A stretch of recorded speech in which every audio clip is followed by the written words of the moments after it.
I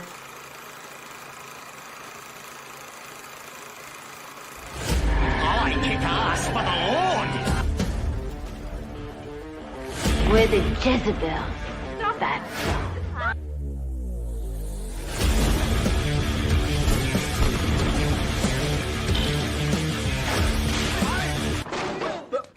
Here I come. I want you to get up right now, go to the window, open it, and stick your head out and yell, "I'm as mad as hell, and I'm not gonna take this anymore!"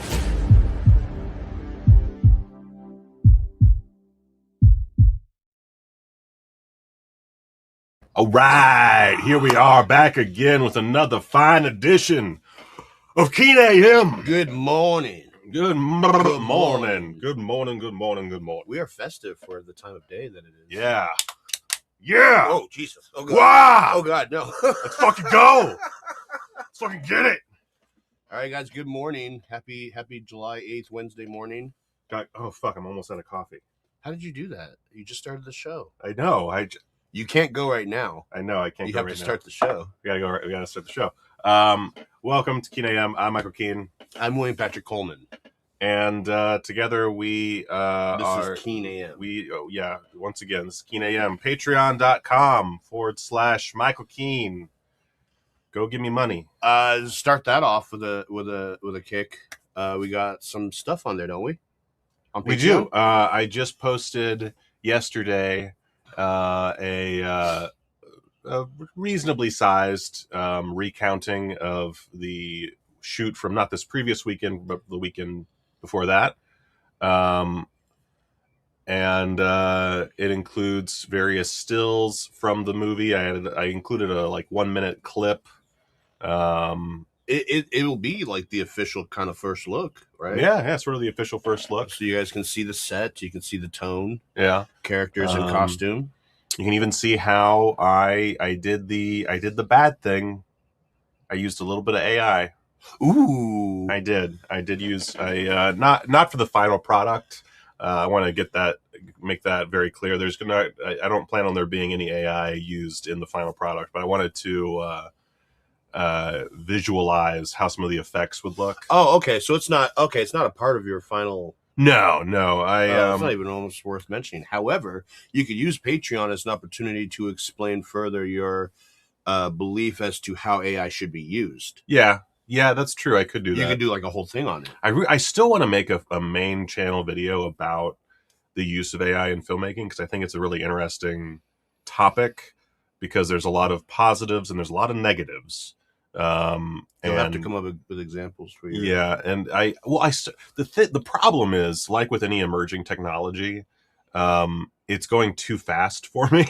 Yeah. So I wrote like a pretty lengthy script for an AI video, or a video about AI, and now there's like a bunch of, like, I had like 3 specific movies. I was using Coyotes. I was using the that werewolf movie that Full Moon is putting out, and then something else. And now all that's passed, and there's like new movies. There's like that fucking Higgsfield movie that's all AI. That should be part of the topic, because that's like when you make something entirely out of AI. Yeah. Whereas Coyotes, it's more about like there's the titular coyotes and like one explosion. There's several movies being made about or with AI currently. Like, there's just so much happening. Yeah. And so I keep finding myself completely like left to the wayside by the news cycle. So at some point I'll try to put out a video, but it's so hard because there's so much happening at all times. But yeah, that's basically the big news for Amityville Bong. Is we shot a weekend, and now a bunch of stuff about that weekend is on the Patreon, and I'll have more stuff coming. We're working on scheduling the next few days. It's challenging because everybody has their own schedules.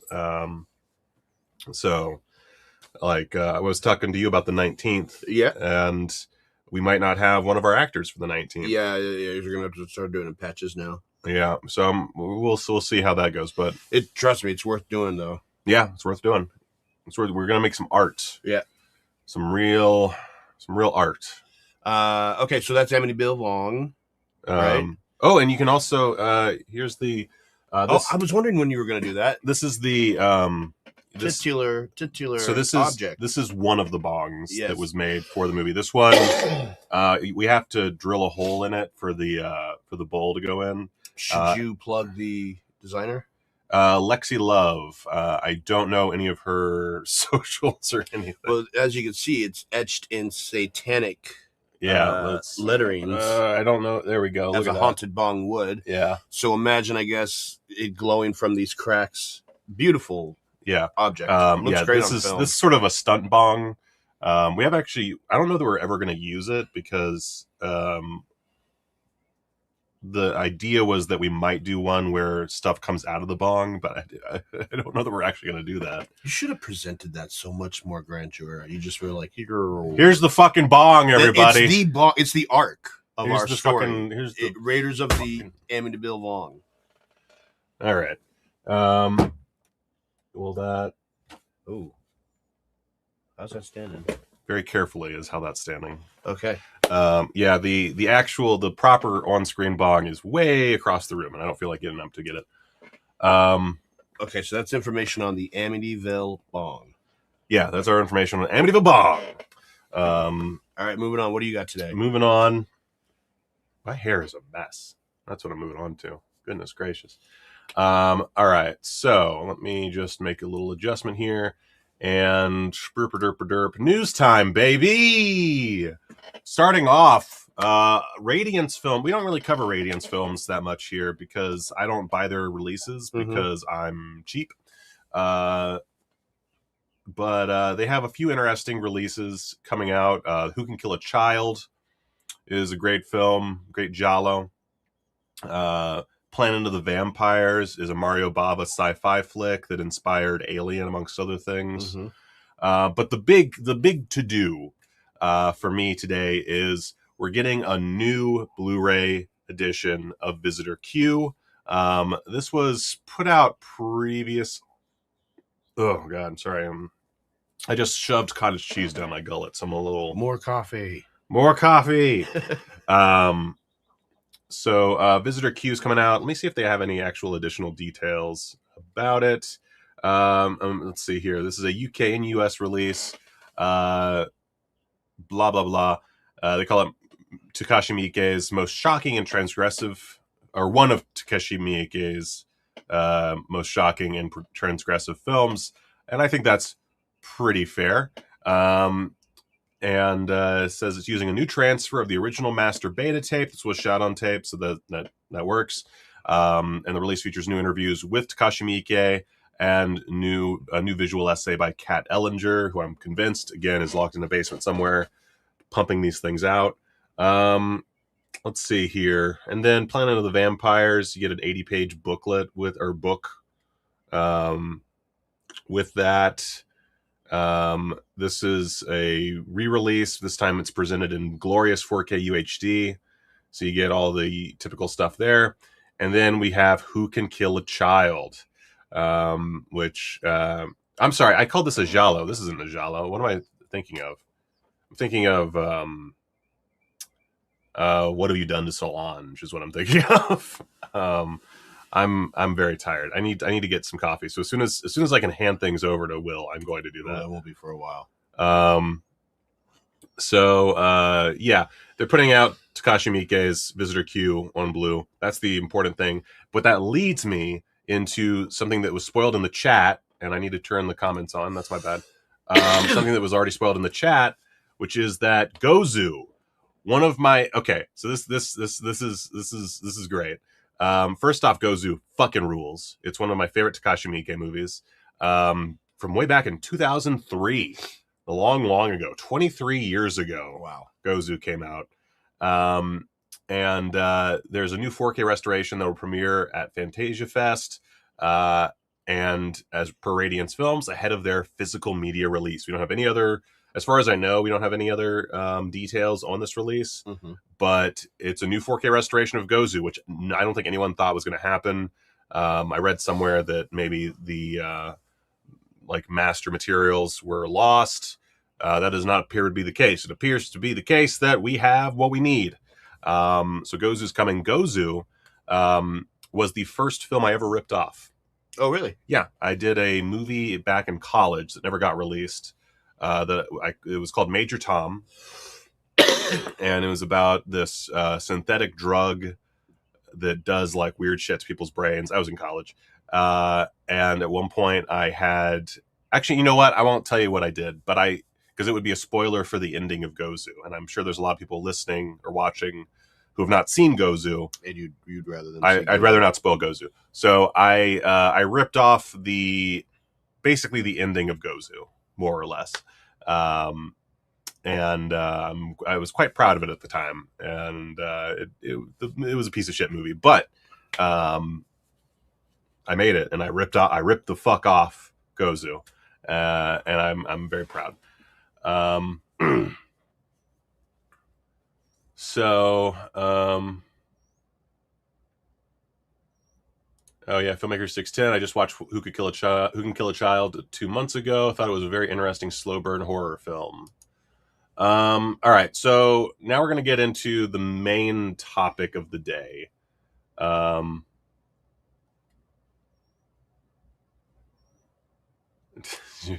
I didn't have cork popping sound effects, no. But that's, yeah, that's, I think you know what I'm referencing. All right, so first we're going to take a trip down to Melusine, which is Vinegar Syndrome's sister site, where they put all the porn. It used to be that Vinegar Syndrome had all the porn on their main site. Then they pussied out because there was some issues. We've talked about some of these titles. Yeah. So the big ones, we already talked about Barbed Wire Dolls. We talked about The Ultimate Degenerate. So they have 2 big releases that came out during the sale, during the subscriber week. We have Surrender in Paradise, which I know nothing about, and I did open up. Okay, I was scared I didn't open up a page. So these pages should be down now. I don't know about Melusine. Well, actually, let's see here. I think. Oh no, Melusine's not down. Okay, that's great. Vinegar Syndrome is down. Okay. Because they finished their thing. So Surrender in Paradise, I'm not going to go through the images because that's not safe for YouTube. It's from VCX, directed by David I. Frazier and Svetlana, starring Jerry Butler, Ginger Lynn, friend of the show, Ginger Lynn.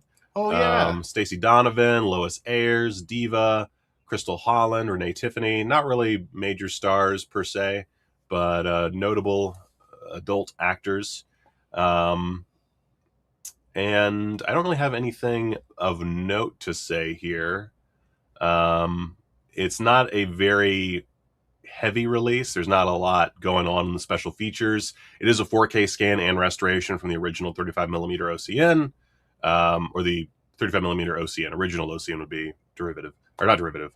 What's the word when you repetitive? Repetitive. Yeah. Let's see. Original theatrical trailer, double-sided artwork, 11x17 double-sided replica one sheet, and that's about it. Yeah, that's $28. The big one is Corruption, Her Name Was Lisa, and Pink Ladies. Triple feature. I don't know if I've seen Pink Ladies. My brain is not working, and I've seen a lot of porn, so it's hard for me to remember. Okay, I thought it was pretty good. Oh, you've seen it. Yeah. Oh, right, because I went on a Roger Watkins kick. That's what happened. I watched a lot of. I tried to track down as much Roger Watkins as I could, and I own the Pink Ladies. I own Corruption. I think I own Her Name Was Lisa. I feel like I have to because I've seen it. But it's triple feature. Corruption, one of the greats. Just a great feel bad porno. And the original edition of Corruption that Vinegar Syndrome put out also featured Roger Watkins' other big sleazy film, which I'm suddenly forgetting the name of. Was it renamed to the Funhouse? Why is it called the? It's not called the Funhouse. It's called something else, and now I'm fucking dying. Last House on Dead End Street. There we go. Last House on Dead End Street. Unfortunately, this triple feature does not appear to have Last House on Dead End Street, which is too bad because that movie fucking rules. That was one when I started doing Dr. Deathface, Last House on Dead End Street was one of the movies that I was initially taking from. I didn't really, most of that got filtered out by the time we actually finished the movie, but just Roger Watkins, big influence. Love Corruption. Her Name Was Lisa is another great feel-bad porno. Not quite as good as Corruption, but still really strong. And again, The Pink Ladies I apparently really liked, but I don't remember that well. As far as special features go, these are all scanned and restored in 2K from their 35mm negatives. We've got an interview with Larry Ravine, the great Larry Ravine, on Corruption. He was a DP on a lot of pornos. He also made his own movies. He wrote some books on the industry. We've got an interview with Roger Watkins, historian Art Edinger on Her Name Was Lisa, an interview with actor John A. Moser on Pink Ladies, and an interview with Art Edinger on Pink Ladies as well. And that's really about it. But that's a lot more than you usually get with these pornos. So yeah, strong triple feature. I would say for $28. I really wish that it came with The Last House on Dead End Street. I guess it hasn't been confirmed as far as I know that it's not on there, but chances are it's not on there. Just by virtue, I mean, it already has 3 fucking movies. That's, what are you gonna do? I'm pretty on board with this particular set, I guess. $28 for a bunch of Roger Watkins movies. Awesome. Now, on to the main thing. Remind me, I cannot click on anything because the site is no longer live. This is purely stuff I already brought up. I have a page open for every release that we need to talk about. Please, for the love of God, do not let me click on anything because it will go horribly wrong. Okay. Did Last House on Dead End Street ever get a proper VS release? No, it did not. And I will forever be saucy about that. Right now, the only way to get a good, quote-unquote, good scan of Last House on Dead End Street is through Sailing the High Seas or buying the Corruption Blu-ray that Vinegar Syndrome put out ages ago. Anyway, so we have our full... We're obviously not going to go over the daily deals because that would be kind of silly since they're all past. I gave them a little bit of my eyesight and it was fine. It was a perfectly good selection of titles. So we have a few here. We have Faces of Death 2, Reviver 3. That's their series of short film collections they've put together. I have not bought either of the previous 2, so I don't know the quality that we're meant to expect. I Live Here Now. The Executioner Part 2, probably the biggest release of the bunch right there. The Hand of Night. And the Studio 54 drama 54 from Cinematograph, which is the weirdest release because I don't know that anyone was clamoring for a 54 Blu-ray. This isn't the 98. This is 98, yeah. Oh, really? Yeah. The 98 movie? Yeah. That's interesting. That's interesting. Have you seen 54? Yeah, I've seen 54. Okay, I almost watched it for this video. That movie, I remember that summer really well. That movie thought it was something bigger than it was. They had promoted it like Mike Myers is a dramatic role and Nev Campbell hot off the success of Scream. And it came out and was like, he came out around, I think, if I remember correctly, around, you know me and my fucking timeline. I'm really good with it. Snake Eyes came out around the same time. Yeah, well, now it's in glorious 4K Ultra HD. Oh, that doesn't make me want to see it again, but it's not a bad movie, but I've seen it. I saw it once. It's very by the by the numbers. Oh, I'm sorry. Script. The question before was, is Last House on Dead End Street ever going to get a proper VS release? I misread that in my haste. Probably not. But maybe. But probably not. But maybe. But probably not. The thing about the Last House on Dead End Street release is they have a scan of, I believe, a print.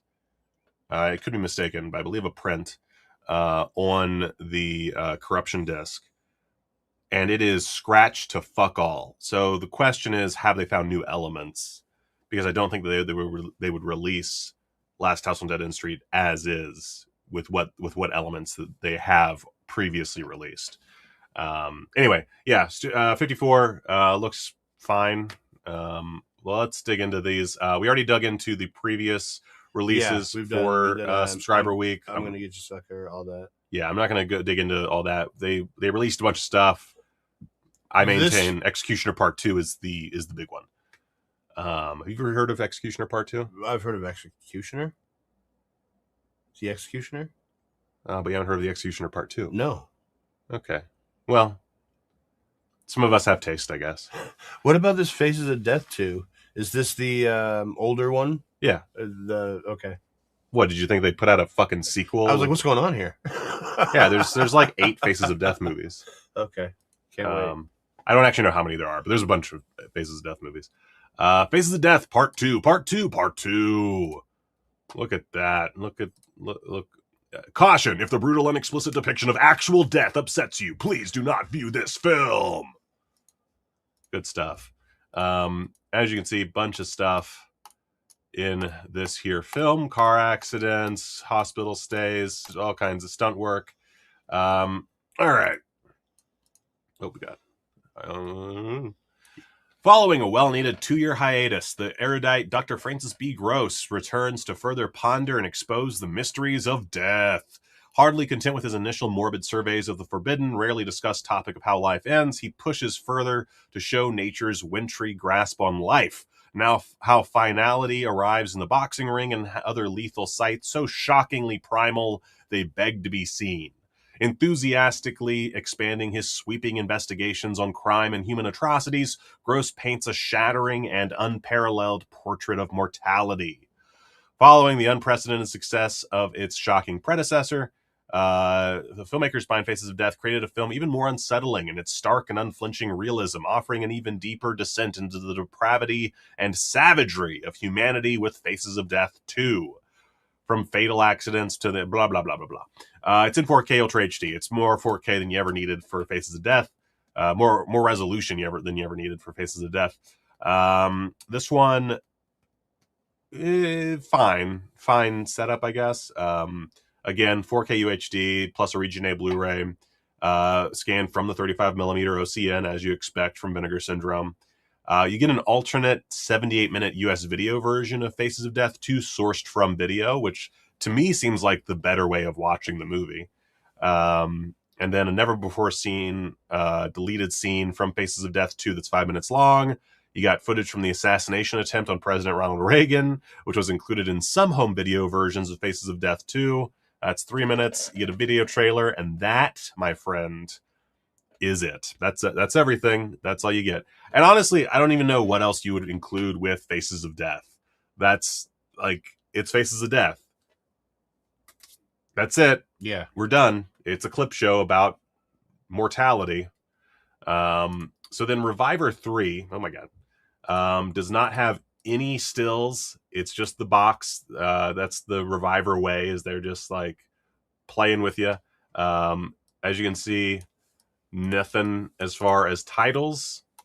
We got let's read the thing here. So they describe it as a mystery box of archival curios scanned from their best surviving film elements and programmed by BS archivist and vault manager Oscar Becher. Let's see here. Although a relative newcomer to the world of film restoration and distribution, Vinegar Syndrome has amassed one of the most extensive collections of archival film materials in the United States. While our decade-plus existence is short when compared to other major archives and distribution entities, our efforts to protect, release, and preserve unsung films from the world of independent cinema has only expanded over time. Although our focus has primarily been the distribution of feature films, we have amassed swaths of scintillating short films as well. After their heyday in the silent era, many short films have since become lost due to their perceived lack of market value. While short films did not disappear, by mid-20th century, the beginning of the Vinegar Syndrome scope, they had largely morphed into non-theatrically distributed works from filmmakers and artists who endeavored to make films their way. Here, we've assembled some of our favorite lost shorts found within our archive and have been waiting patiently for their time to shine. Let's see here. Blah, blah, blah, blah, blah. Really nothing regarding what's in the films. So we've got a bunch. We've got a profane film, a musical film, presented silent, a stop-motion children's film, a stop-motion sex comedy film and its sequel, a psychedelic film, a comic book superhero film, a sponsored art film, a psychedelic animated film, a dentistry puppet film, a psychological puppet film, so 2 puppet films, a romance film, an industrial film, a slide film, a UCLA student film, an Oscar-winning animated film, an experimental film, a film about death, 2 cat films, a cult film, a patriotic puppet film, an animated film about America, and an action film. And then they've got a little special feature called Winding Through Reviver 3, plus audio commentary featuring the Reviver programming team, along with guests. And a partridge in a And a partridge in a pear tree. Let's actually, I should have brought up Reviver 2. Let's see, Reviver 2. And I'm pretty sure the site's still down. Oh, it's not down. I thought it would be down for longer. It was only down for a few hours. Okay, cool. Well, that helps. And we don't have any. Okay, so I have to. Let's see. Is it? Oh my God! There's nothing. Okay. Reviver 2 Blu-ray review. See, this is the problem with me not buying these. Is I don't have any information. Let's see here. According to Digital Bits, which is reasonably trustworthy, I would say, it's a solid A. And they really don't go into anything either. Okay, cool. Cool. Kayfabe, baby. Kayfabe. Does Blu-ray.com go into detail? No, they don't even have a review. Okay. No. Fuck it. All right. I don't know. I'm sorry. I don't know. I should buy one of these and do a video, but it requires me to purchase a thing, and I'm bad at that. I hate buying stuff. But it's only $30. It's only $30. I'll think about it. Okay. So next up, I Live Here Now from Vinegar Syndrome Pictures. This one, I'm kind of mad that I brought up all these pages and I carefully made sure I had access to everything, and now it was pointless. Looks like a well-produced film. Looks like a well-produced film. That's what I got to say about that. A lot of screaming, a lot of psychedelic imagery. I Live Here Now. This is from 2025, directed by Julie Pacino. Let's see. It's her debut feature film. It's a psychosexual thriller told in hypersaturated hues, boldly exposing pregnancy fears, self-harm, CPTSD, and beyond through a surreal feminist lens. Led by Lucy Fry's fearless performance, the film co-stars Madeline Brewer, Lara Clear, and Sarah Rich as the weird women of the Crown Inn, and features mesmerizing turns from Cara Seymour and Cheryl Lee. Oh, wow, okay. Like a neon-dipped Repulsion, I Live Here Now was filmed on 16mm and 35mm film, bringing the Pepto pinks and velvet blues to giallo-tinged life. Vinegar Syndrome Pictures is thrilled to bring this daring initial feature from a new visionary filmmaker to Blu-ray with hours of extras featuring the cast and crew. Sounds fun. Sounds like a good time. Sounds feminist. You don't like women, though. So yeah, not a fan. Let's see here. Commentary track with the director. Q&A from the U.S. premiere in September 2025 at the American Cinematheque. It's 26 minutes long. Then we got a 20-minute Q&A from a March 2026 screening. And then we got a 40-minute Q&A from a February 2026 screening, all in LA. And a Q&A from the Utopia screening room. That's 28 minutes. Then we've got a video interview with Cheryl Lee. That's 8 minutes. And a video interview with actor Matt Rife, which is 3 minutes. Then multiple trailers, artwork gallery, 32-page booklet with an essay by Tori Potenza. And that's about it. Pretty stacked release. And I'm going to say it right now, looks like my jam. This is, I wonder, let's see, what do we got as far as, what are the stats on it? What's the hoi polloi think? I always like checking out what the hoi polloi thinks. Pretty well. Okay. Mix. A mix. I like a mix. A mix is good. Wait, where are we in the ratings? Right there. Oh, there. 2.9 average. Okay. It's all right. Yeah. Looks like mostly 3-star ratings. Yeah. Yeah. Potential for really good. Potential. I like looking at Letterboxd ratings. I can't say I particularly trust them in their entirety. But seems really fun. And then The Executioner Part 2. This is a very notable film. There's a piece of footage from this that was famously used to supplement the footage in New York Ninja. Which you haven't seen New York Ninja. No. We need to show you New York Ninja at some point. It's really great. It's basically it was a movie made in the 80s. Does this guy get engaged to a woman and she dies? I think so. And he screams? He's got a mop head? I don't think he has a mop head. Okay. I've seen the trailer for this movie, I think. Just recently, too. Huh. Well, I'll show you what it is, if it's the same thing or not. Okay. Well, New York Ninja, it was a movie made in the 80s. Yeah. But never finished. Okay. And then Vinegar Syndrome found the footage. Look it up. Okay. Look it up. I legit wonder if I just looked into this movie recently. Was it just on YouTube? Yeah, somebody was telling me about it.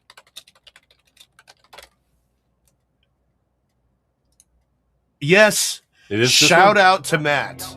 Shout out to my friend Matt shout out to my friend Matt Wagner who sent this to me and told me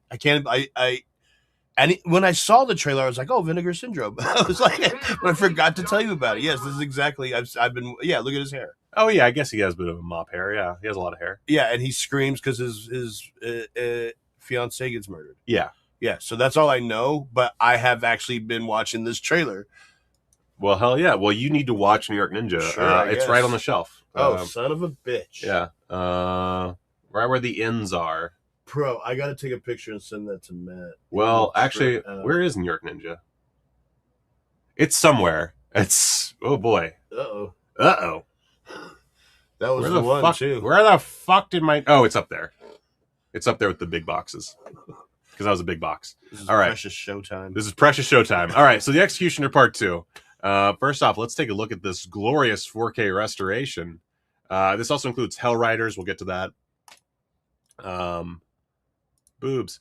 I mean, it looks like a proper, clear film presentation. I don't know. And then Hell Riders. Oh, boobs. Fuck. Is that Hell Riders? Is that the Adam?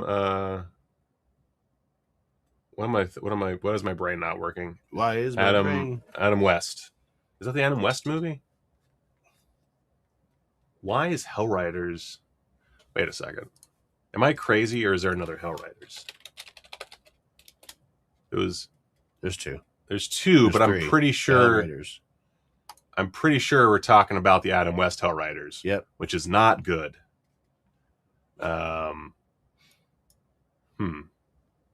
Oh God. Okay. Let's see if they. Oh yeah, starring Adam West. I could have just looked at the fucking thing. Why? I guess to put it on 4K. This was previously released as a Vinegar Syndrome archive release, which I have. I might still have. Nope, got rid of it. Got rid of Hellriders because I did not care. All right, so a ruthless gang of thugs is savaging the streets of Hollywood, murdering, robbing, assaulting the innocent and helpless. As haggard policeman Roger O'Malley does what he can to stem the violence, a mysterious vigilante appears on the scene, attracting significant media coverage after dramatically dubbing himself the Executioner.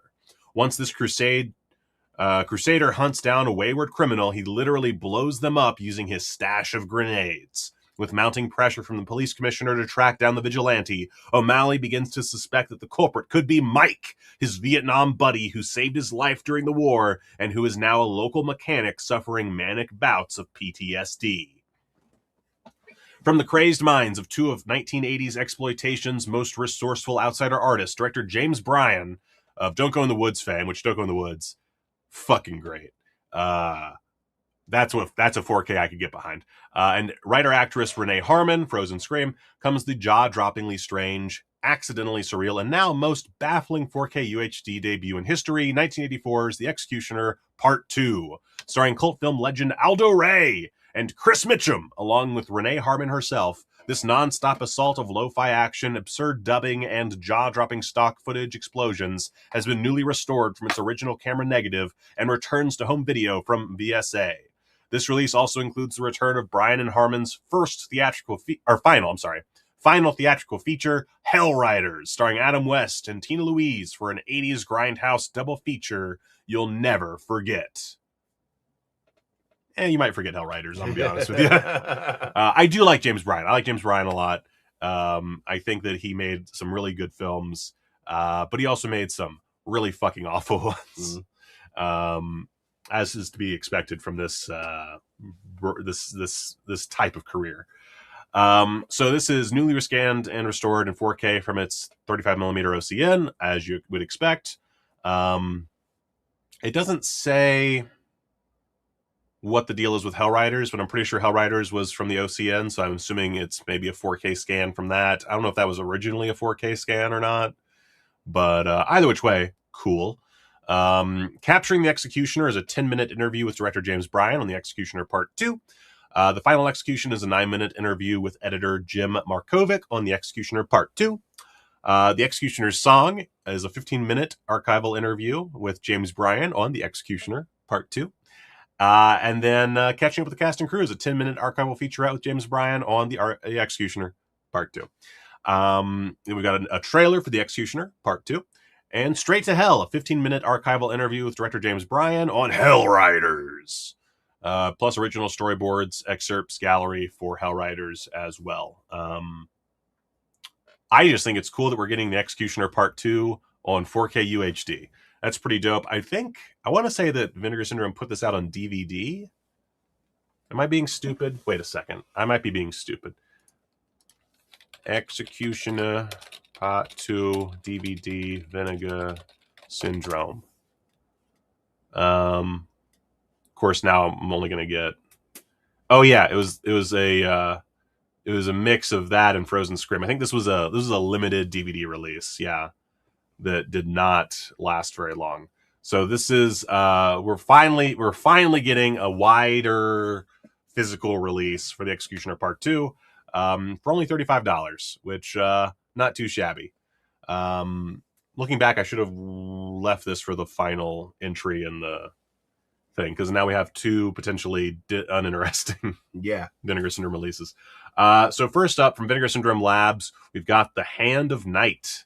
Let's see what this looks like, first of all. Cool cover. Lot of desert and skeletons and bats. Huh.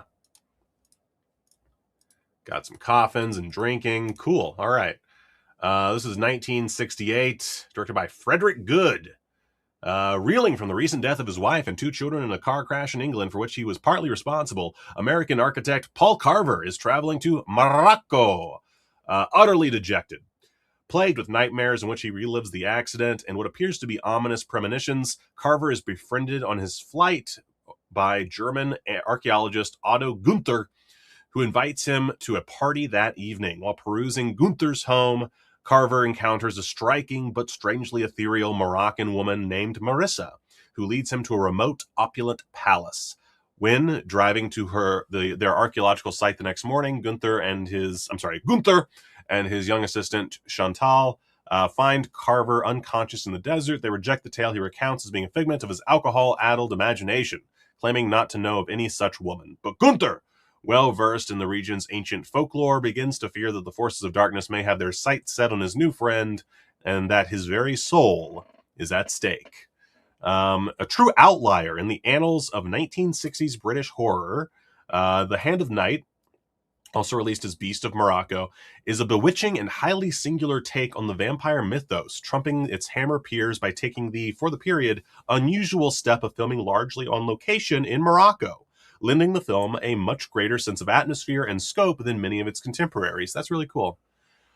Featuring a host of notable American and British actors, including William Sylvester, Diane Clare, and Edward Underdown, the celluloid archaeologists at Vinegar Syndrome Labs are delighted to dust off The Hand of Night for its first ever disc release, newly restored for Blu-ray, and accompanied by a host of new bonus features. These include, but are not limited to, well, they are completely limited to, a commentary track with historians Jonathan Rigby and Kevin Lyons, a 17-minute appreciation by author and film critic Kim Newman, associated with British Pathé, the 25-minute featurette on Associated British Pathé, the production company behind The Hand of Night, with sound editor Roger Voss and ABP production accountant Franz von Habsburg, plus an 8-minute interview with production accountant Franz von Habsburg, discussing how an ABP production was budgeted, that's cool. Not a bad setup for this particular film. Not one that I'm screaming to go see, but I'm very curious about it. This is one that I will probably wait to watch streaming somewhere, but still, cool release. And finally, the big one, 54, which sold out of all of its disco shirt bundles, by the way. A lot of people wanted that disco shirt. But there are over 2,000 limited edition slipcases left, and I feel like that number is going to stay roughly the same for a while. Let's see here. So, blah, blah. I'm not going to go over the plot. I really don't care. Who directed this? This is directed by Mark Christopher. Okay. Written and directed by Mark Christopher, 54 was originally heavily reshot ahead of its theatrical release in 1998 before being reassembled in a long-awaited director's cut in 2015, with over 40 minutes of different footage used. I did not know that. Yeah, anchored by an impressive star-making performance from Ryan Felipe, along with a bombastic, period-appropriate soundtrack. 54 is an essential ode to old New York that's ripe for rediscovery. I don't know about that. That is really... So there's a director's cut that came out in 2015 that has 40 extra minutes in it? Is that what I'm understanding? 40 minutes of different footage. I think that means that they replaced 40 minutes of footage, but I could be wrong. Huh. That might be worth a rewatch. It's for me. Either 93 or 106 minutes. So we've got, it's a 3-disc set. There's a 4K UHD, and then there's 2 Region A Blu-rays. We've got new audio commentaries with writer-director Mark Christopher, moderated by Cinematograph's Justin LaLiberty on both cuts of the film. New audio commentary with filmmaker and writer Drew Burnett Gregory on the theatrical cut, which I assume is the 93-minute. Archival audio commentary with Mark Christopher and director of photography Alexander Gruzinski on the director's cut. I'm Dead, a new video interview with Mark Christopher. Then there's new video interviews with editor Lee Percy, as well as producer Dolly Hall, associate producer Jonathan King, director's cut editor David Kittredge, a new video interview with Alexander Gruzinski, a new video essay by film historian Alexandra Heller-Nicholas. If You Could Read My Mind, The Making of 54, the director's cut, an archival featurette from 2016. Deleted scenes, including footage not found in the director's cut. Never before seen B-roll from the production. A BTS photo gallery. Photo galleries from festival premieres and the director's cut re-release in France. BTS footage from the director's cut mixing sessions. And finally, new text essays by writer Sean Abley, author of Queer Horror, a film guide, film programmer Alex Guter, and Dan Mecca, editor of The Film Stage. jam-packed. Nothing from the actors. Yeah, nothing from the actors. That does beg the question, which filmmaker 610 is also questioning. Are both cuts in 4K? I remember the director's cut not having that great-looking footage in its inserts. I don't know. That is a great question. Because, like, you could fit 2 normal-sized movies on one 4K disc, but it doesn't say. And that does make me question whether or not, like, it seems like there's a chance the director's cut is the one in 4K, and the theatrical is on a Blu-ray. That's one of the I don't trust the boys over at VS on this one, but yeah, don't know. Anyway, with that all being said, that is our Vinegar Syndrome news. Oh, okay, they did. Oh wait, no, they just changed the order of things on the website. That's all. Pretty, I would say, subscriber. What do you, as someone who is not used to these events, what do you think of the offerings for Subscriber Week? Will? I'm with you on I Live Here Now. I think that looks super interesting, actually. And then my interest is peaked on 54 now. I didn't know there was a director's cut. I don't know why I guess they thought it was going to be something other than it was. Or what they cut it down to, the theatrical one was not the preferred one. I'm more interested in these Reviver releases now. I know that you're all about the Executioner 2. Executioner 2, 100%. On the one hand, I really want that. On the other hand, I really don't need another copy of Hellriders in my life. It feels like a cursed item now. Yeah. Like, I got rid of Hellriders. It's okay. It can't hurt me anymore. And then it's back. Yeah, that one. But they have to put it on the Executioner 2 to get it to you. And then Lady in White really intrigued me. That's one where I feel like I should have seen that by now, and I haven't. Yeah. Now you're asking about the other ones as well. Yeah, everything. This is everything. I mean, I think it's everything. Hey, does that "I'm Gonna Get You" sucker come with the poster? I don't know, because that's a cool cover. Let's see here. No. Okay. It does not. But yeah, I think a reasonably good selection for Subscriber Week. Also, Abel Ferreira's Body Snatchers coming in clutch is like maybe a lesser upgrade, but like that one, I mean, it's Abel Ferreira. That's pretty dope. Any Abel Ferreira release is, for me, a worthwhile investment at some point. Is that for your 4K news? Because I had something interesting to bring up. Okay. Just real fast. You know that I am a huge Scream fan. Okay, this guy right here. Big huge big Scream fan. The good Screams, the bad Screams, I like them all. I'll take them. I just love the setup. I like the self-aware. I love everything. Love Scream 7. Can't get enough of it. Yeah, no, it's fucking wretched. I agree with you guys. It's really bad, but it's entertainingly bad. Interesting bit of news that I think is interesting technically. Scream 4 just got a 4K release. Okay. Now, Scream 4 originally had a horrible fuzzy filter. Do you remember this? It actually is like, yeah, I remember it's actually infamous for it. I remember the look. Yeah, I think the 4K polished this up. Really? Yeah. I was really interested in looking into that and see if it was true or not, but it just got released. So it's like available. It's available, but also Scream 7 is also came out as well. So all Screams are now available in 4K. But I was curious if that was true or not. Well, let's take a gander. That's the Scream 4. So this is, June 9th, 2026. Just came out. Let's see here. That looks good. Let's see. Blah, blah, blah. In regard to presentations, I personally had to revisit when they were flying blind, so to speak, timing, blah, blah, blah, blah, blah. Let's see. While both of these transfers preserve the at times highly stylized, soft, and effulgent appearance that effulgent, I've never heard that word before. Soft, I could see. And some of the fine detail on the horrifying carnage Ghostface wreaks may be stomach churning for some. I frankly wouldn't argue that the HDR grades provide a wealth of new shadow detail, and there are some fleeting moments where Ghostface's black costume can blend in with the darker backgrounds. Grain can definitely. So they don't really talk about the soft element.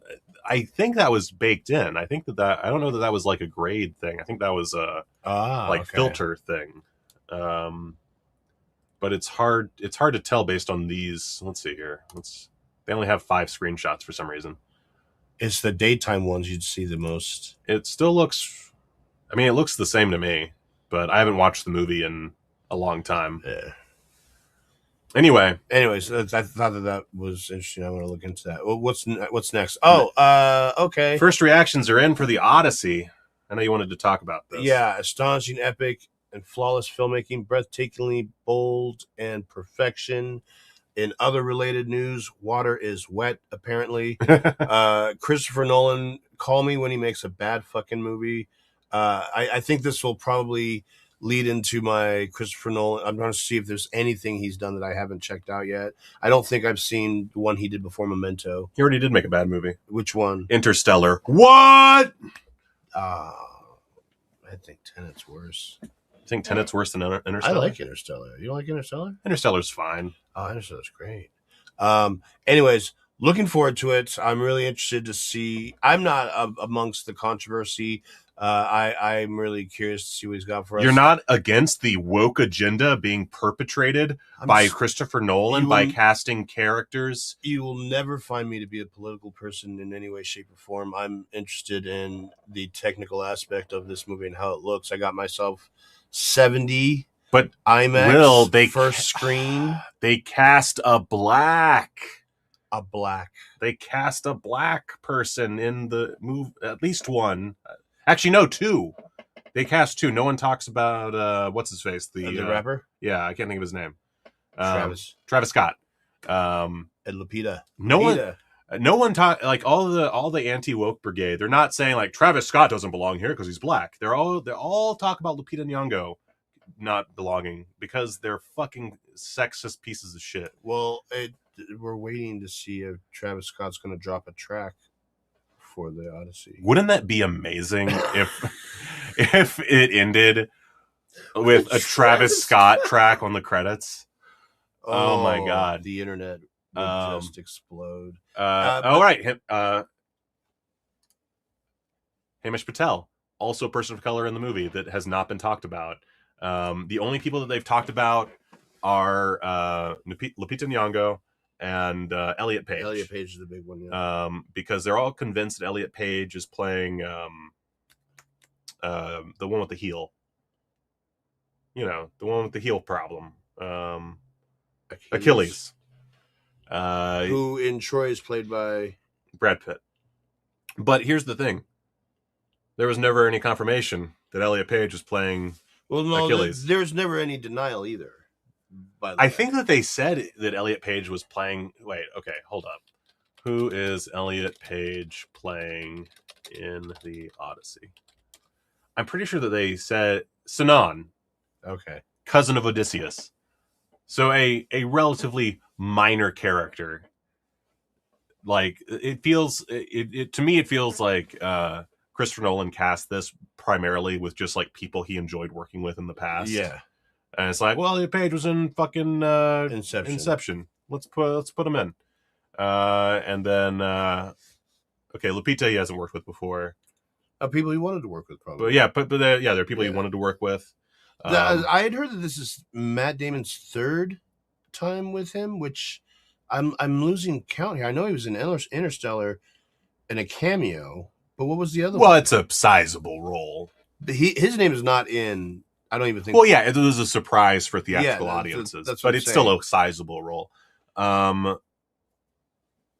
He was in fucking Oppenheimer. He was the general. Oh, okay. All right, yeah, all right. Fine. Yeah. Yeah, I think it's going to be great. I'm really excited. Really stoked. Of course, it's not getting any bad reviews. This is probably one of your Oscar contenders, which I will bring up another one I believe is coming up here. Yeah, soon too. we could. I mean, flawless filmmaking, every inch as epic as you'd expect. Blah blah blah. There was Astonishing one achievements, review, triumphant. There was one review that I found, I came across, that referred to it as clunky, but clunky in itself is not necessarily a bad thing, and that Nolan movie would be kind of clunky. Nolan tends to get a little clunky. Yeah, but that's the only remotely bad thing and I don't know what I was expecting. I'm not expecting any bad reviews for a Christopher Nolan movie. I think they're all pretty much lined up and will eat anything he feeds them. Now, Give him 30 seconds of Nolan. Nolan. Okay, so on my Letterboxd Nolan list, of course The Dark Knight's up there. Aside from the Batman movies, I'm a big fan of Inception, and I think Insomnia is a hidden gem that nobody talks about. Of course, Memento is a very good debut, but I do believe that the ones I like the least are probably Tenet, and I actually am not a fan of The Prestige. I'm a fan of Insomnia, not The Prestige. What a fucking pussy. Yeah. I'm gonna drink more coffee so that after this live stream, I just shit my brains out. Okay, but that's really all on the topic of the Odyssey. The Odyssey is not our weekend release in theaters. It is actually Evil Dead Burn, which, by the way, you guys. Oh yeah, Michael is making an appearance for Evil Dead Burn tomorrow night for anybody who's in Las Vegas. Yeah, if you're in Las Vegas, I believe 6:00. That's usually when it starts, right? Like 6. The movie itself. Yeah, I don't know. This is a you thing. Our good friend David Rosen from Piecing It Together podcast is putting on another show for the debut of Evil Dead Burn. I believe this is Galaxy. This isn't Maya. Maya Cinemas. Maya Cinemas tomorrow at 6 p.m. Evil Dead Burn with special guest Michael Keene, who will be speaking on the. And by the way, our friend from Amityville is one of your. Yeah, I Did you set that up? Yeah, or? David Rosen asked me if I had any ideas for guests. I couldn't use you because you're babysitting for me. Thank you. And also, I don't think you wanted to rewatch. No, I didn't want to see it again. But that, by the way, our DP, I don't even know. It's weird. We brought in a camera guy for Amityville Bong. I had been shooting everything, but of course I was in the movie for these scenes, so we brought in another guy, and I was gonna just use him for the scenes that I was in. He was pleasant to but work. We were already paying him, and he was nice and talented, so I just let him shoot everything. And so he's kind of the DP now, depending on how the rest of the shoot goes. But anyway, Jaden Morelli, he has an Instagram. I think you can just look up Jaden Morelli, Morelli. But super nice guy. And David Rosen needed another person to be on the podcast, and I was like, oh fuck, I don't know.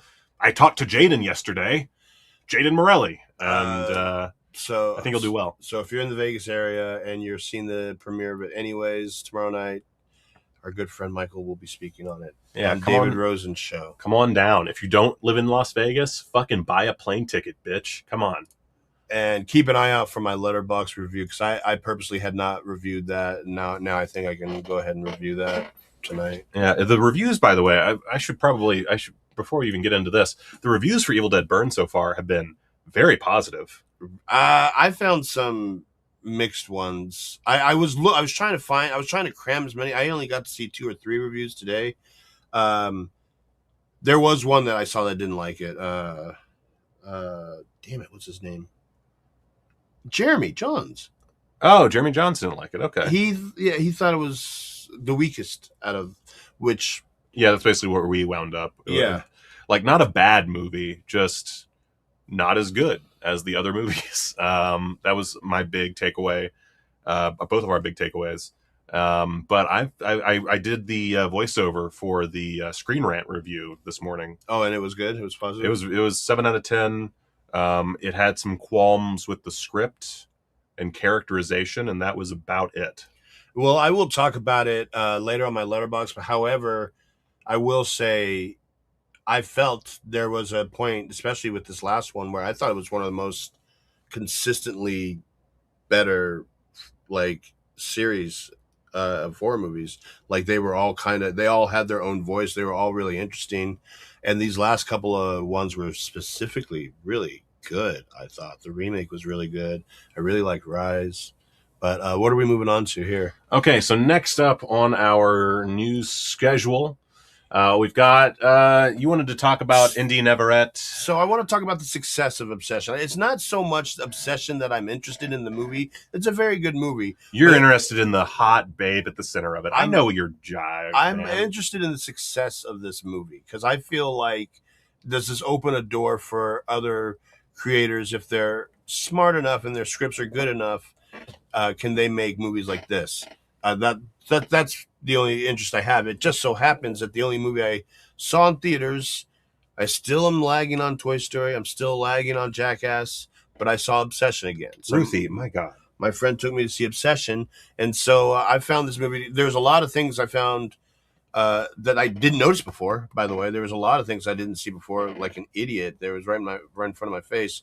But the other thing is watching an audience watch this for their first time is really, really fun as well. And it's a good movie to watch people get involved in and react from. So yeah, the success has become a ripple effect from Obsession. I don't know where it's at now, but I believe it's streaming already. So I think it's streaming now. Yeah, it's at its theatrical run at about 400 million. Yeah, bro. Yeah, Bro. And so so naturally, okay, a couple of things I want to talk about that I find interesting about this. Could it get nominated for Best Picture? I say yes, absolutely. This is your Sinners. This is absolutely what Sinners is this year. I mean, Sinners is on a much more bigger budget scale, and Ryan Coogler's a different ballpark, but Obsession, it will be the blockbuster movie of the lineup for Best Picture. I don't know if I would equate it to a Sinners.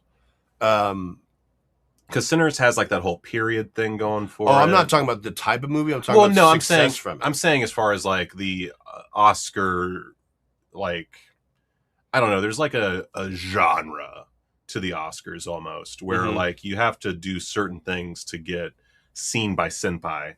And I don't know that Obsession has those qualities. I would love to be proven wrong. No, they're campaigning for it. They're campaigning for it. Okay. So, I mean, I was wondering about this topic before I found out they were campaigning for it. And naturally, if you were to suspect what the other categories they would be going for, are also, they got good shots as original screenplay. I can see Obsession getting an Oscar nomination. I don't see it winning. Yeah, I don't see it winning. I don't know about a Best Picture nomination. Now, that does depend on the rest of the year. And now it brings me to my third thing. Indy, this chick, she's gonna get nominated, and she might win. You're gonna tell me that there are gonna be 5 other performances the rest of the year. We're in the half the year mark that are better than her performance. The movie only works because of her.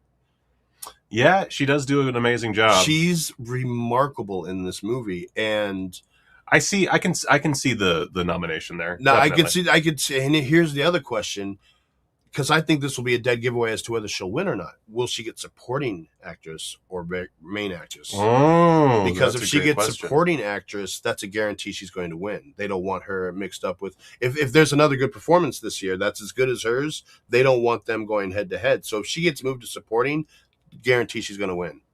And she is. I mean, I don't think that's fair. I don't think that's right. I mean, but they've done that before. She's barely in the movie in the first like 20 minutes. But then she kind of takes it over. Yeah, she takes it over completely. And I moved that up a bit. Within the 10-15 minute mark, she shows up. That's tough. I mean, but then she completely takes, she's not the main character. But see, and I always saw this but she's the main actress. That's true. Well, yeah. Yeah, I guess her friend would be they're in it equally. Yeah. The way I see it. But anyways, this is the kind of performance my thing is, and if you watch this again, I don't see anybody else pulling in a performance like that for the rest of the year. But if you ever get a chance to watch again, she's just... I'll give it another watch. She's on a whole nother level. But yeah, she is, of course, naturally talking to other directors about other projects. And one of these projects happens to be... It's not a project, but she met with the director of the new X-Men. Reportedly. Well, she met with him, but it's not for sure that it's for X-Men. I thought it was just that... Was it not just... Oh, no, yeah. Yeah, even the article says reportedly met. Okay. With and then Michael Jake Mann. Schreier. And then Michael Mann, who we'll get into here in a second as well. But, okay, so she's had a small career here. I know Lois and Clark is a notable thing she's done. She just did Trap House with Dave Bautista, I think, is in there with her. But anyways, yeah, from here on, she's going to be... And it'll be good stuff too, I believe. But anyways, yeah, I find I like this ripple effect obsession. I'm more interested in Curry Barker's next project, Anything But Ghosts. Yeah, I'm very curious to see how he follows up Obsession. I really liked Obsession. I gave it 4 stars. I don't know that I see him doing. I mean, I'm sure he'll do a great job, but I wouldn't put his name with Texas Chainsaw. Yeah, that's going to be an interesting. I don't know about the Texas Chainsaw one. That's a rough franchise to deal with. To take over. Yeah, which is weird because it what's feels his face like is Krager's doing the same thing right now with Resident Evil. That's not the same thing. Resident Evil has never had like a what you would call like a traditionally good film. It hasn't had like a classic film. It's had films out the wazoo, but it's never had one that you would call like a classic horror film. When's the last time Texas had a really good installment? Well, that's my point, is that Texas Chainsaw Massacre started off as one of the most important classic horror films of all time. And yeah, it like, you could pay some lip service to the remake.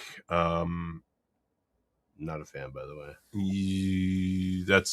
And I mean, obviously part 4 is a masterpiece, but yeah, I mean, it's been rough going for anyone who touches that franchise. I mean, you had those fucking French directors from Inside take on, I don't know, the fucking 7th installment, whatever the fucking number it was, Leatherface. I think they shot in Europe for some reason, and it just doesn't work. It's for some reason, no matter how much talent you throw at the fucking thing, it doesn't work again. It's just, you got Texas Chainsaw, amazing. You got Texas Chainsaw 2, also Tobe Hooper, fantastic.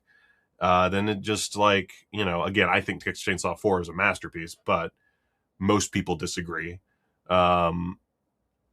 And so part 3, part 4, the remake, the prequel to the remake, the fucking Texas Chainsaw 3D, the one where the French guys, the Texas Chainsaw Massacre where they brought Sally back, played by that actress from Mandy, just in general does not work. So it'd be great if Curry Barker made it finally work, but it seems like it's cursed. It seems like it's one of those things that just, for whatever reason, you cannot nail. And I'm not sure why. Anyway. Any comments on Obsession? Any comments on Obsession? No. Okay. No one gives a shit. No one gives a shit. Okay. It was leading into our next one. Okay, so Obsession leads me directly into a trailer that just dropped, Soulmate. Now, this is the spin-off from the Megan franchise. Oh, are we finally getting this? We're finally getting it. And someone on Twitter, who I'm sorry I don't have the tweet, so I can't remember who it was, but someone on Twitter said that it might be that Blumhouse specifically kept this from release because of Obsession. Mm-hmm. And now I'm going to show you why. In the box, you got 3 outfits: sundress and apron, nightclub, and schoolgirl. Schoolgirl? I found the android to be limited in its expressions. I'm sorry, David. I cannot perform that action for you. I want a genuine human experience.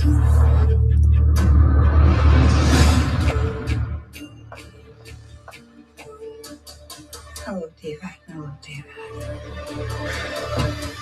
I love you.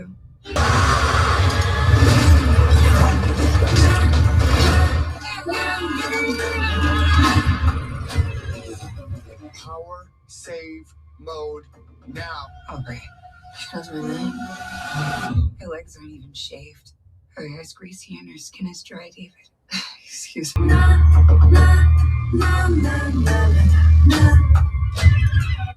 Ooh. So yeah, Okay, so let's go back for a second. This movie was supposed to come out a long time ago. this was supposed to come out a long time They ago. had a lot of issues with this- this. They were trying to ride on the success of Megan 2.0, Yeah. which didn't happen. Exactly. Okay, but do you think they knew about Obsession? I don't think so. Do you think they're banking on the success of Succession or Obsession? I don't know. Whoever said that they push this into the future in order because of Obsession. No, there's no way. I don't think. I think it's possible because Obsession was making the rounds, and like it is very comparable. I looked up the year of Obsession as 2025. Yeah, Yeah, it's an indie movie. yeah, but it'd been around for a minute.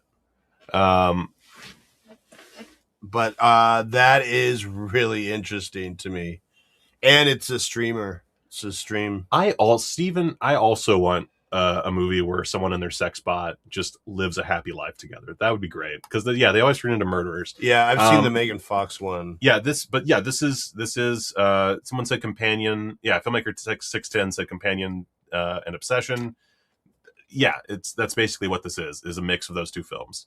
And it's weird because it really is very on the note. Like you have the friend who she wants to kill. Yeah, the walking around in the background. The like being in dark shadow, being Tell me creepy. you love me. Yeah, The dialogue. it's very close. So is there a connection to Megan in this? Or is it just the creators of Megan? I don't know because I never watched Megan. I've seen Megan. That's such a shitty way of putting that. I've seen them both. I've seen them both. Yeah. My son loves them. Why? So I gotta watch Why them. does your son's allowed to watch Megan? Don't get me started. Oh my god! Don't get me started. Um, Okay, so and then all right, so that's interesting. When did that trailer come out? Today, Okay. literally like 30 minutes before we started the live stream. Super interesting. All right. Yeah. Speaking of which, let's just really quickly do a little new trailer. Let's see if there's anything that's popped up. We've got a new John Travolta movie. Trailer came out 2 hours ago. Do we want to look at that? Sure, that's not the flight one that we watched. No, this is a different film. So, did you miss it? Oh god. Miss what? Being one of the world's greatest art thieves.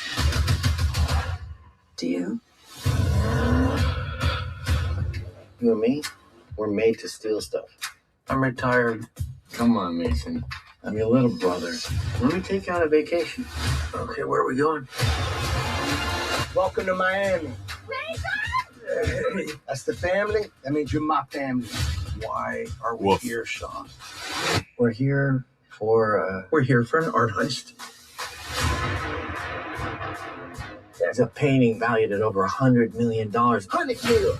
And it's being stored on that yacht. You need this, Mason. You need to get your mojo back. Let's have some fun. Mason Goddard rises from the dead. I've been waiting for this day. Salute. All we do is swoop in, The crew are in place on the yacht. grab the painting, and then we vanish. Easy money. Please don't say that. This is all part of my plan. 3D chess. I think you mean 4D chess. 3D chess is already what chess is. Let's get it. The most respected thief in the game against the most dangerous man in the world. You see, you haven't lost your touch. You caught that.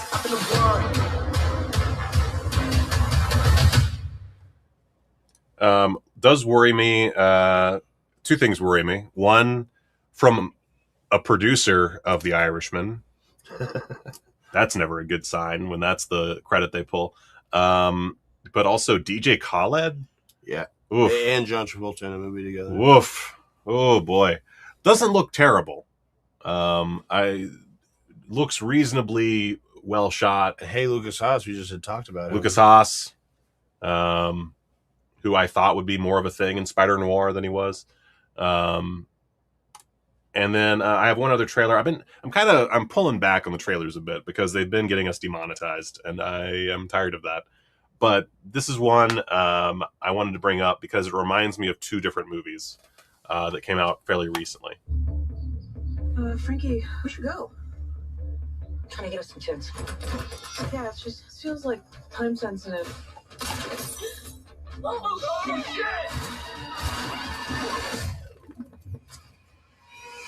Oh, yeah. 2 weeks late on rent. We have less than an ounce of weed. Well, what are we going to do?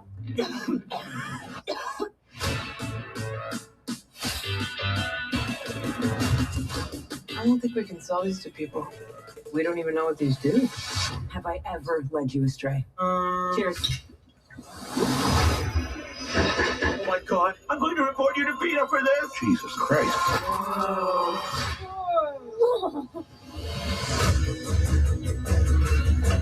I have no idea why you thought it would be a good idea to take the drugs. You are dumb as rocks, and you should be dead. You are involved in the most important breakthrough of our time. Ladies! Is he talking to us? Are we ladies?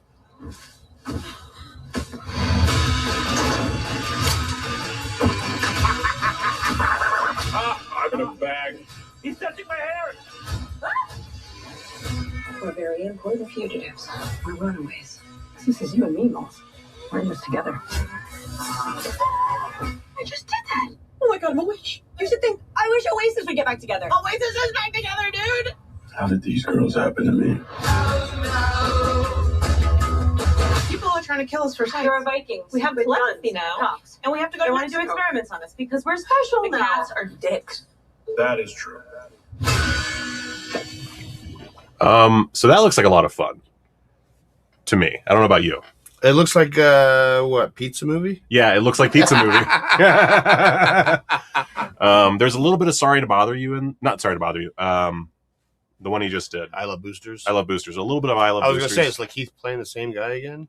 But yeah, it looks really fun. But it does look like primarily like pizza movie. Just without the whole like having to do a very mundane task. I feel like if Kristen Stewart's in it, you kind of have to pay attention because she's not the worst at choosing scripts. Yeah, she's got a pretty good eye on her. Yeah. I thought of another one. I don't know if we want to take the time to try and watch Idiots. Idiots? This one? Yeah. From 2 months ago. No. Is there a more recent one? I don't think so. There's like... Wow, okay. Yeah. I'm late on this. You're late on Idiots. Yeah. What an idiot. Okay. Okay, I do have something to talk about, though. Okay. Dinosaurs of the Wild West. What the fuck? This has already raised $64,000 on Kickstarter. Is this something you're involved in? Nope. No? You just want to see it come to fruition? This is from the director of Primitive War, the one with the dinosaurs in Vietnam. Yeah. And there's a trailer that's a concept trailer, of course, but it looks pretty tight. The frontier wasn't built on horses and steel. Dinosaurs carried our towns, fought our wars in the skies. For generations, we shaped this world together. Not one without the other. But now, something is rising. A force that believes the future belongs to neither man nor beast. This time, extinction may not be natural.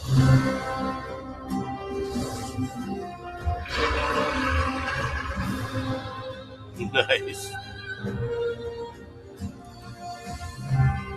A 2-part cinematic event. That's nice. That's Isn't awesome. that just a cool thing? Like, of all the Kickstarter things to exist, as someone who will eventually wind up back on Kickstarter, that's what you're looking for right there. That's Dinosaurs of the Wild West. It is a series, not a movie. I thought it was a movie before. I don't know if this like got changed in the midst of like them developing the idea or what, but it's 2 quote unquote cinematic episodes from the director of Primitive War. So probably like 2 30-minute episodes. So like an hour's worth of Dinosaurs in the Wild West, which I'm all aboard for. Give me just a couple hours with the dinosaurs in the Wild West. I'm 100% on board. I'm interested to see where this goes. Yeah. And you have all kinds of rewards available to you. You got limited stuff. You got, like t-shirts and cards and artwork and all this shit. Just looks like a hell of a time. So I'm super pumped to see this happen. It does have a $347,000 goal. So it still is a ways off, but it's got 28 days to go. I think it could get there. Do I have an update on the Indiegogo Blu-rays for Dr. Deathface? No. Am I very frustrated by that fact? Yes. Am I going to get it figured out sooner rather than later? Maybe. It's so. Well, let me keep this up. So, when it comes to the Dr. Deathface Blu-rays, I said this. I might have only said this in YouTube comments. So my apologies there. But basically, the idea was that I would have the bootleg version of the movie, which would have like a special commentary track. And that would go out along with the full Blu-ray from the distributor. Because, of course, we got our distributor who co-financed the movie in the midst of doing the Indiegogo. I don't remember the exact timeline there, but we started the Indiegogo, then they came aboard, and it kind of complicated matters. And I've been waiting on the distributor to put out the movie, but that has not happened. And I am getting a little frustrated about that. And I do want to do something. I'm just not sure what. It'll be after we finish Amityville Bong, just because of my own headspace. I can only do so much at once. But it has been 3 or 4 years now. I don't remember if we did the Indiegogo in 2022 or 2023. I'd have to double check that.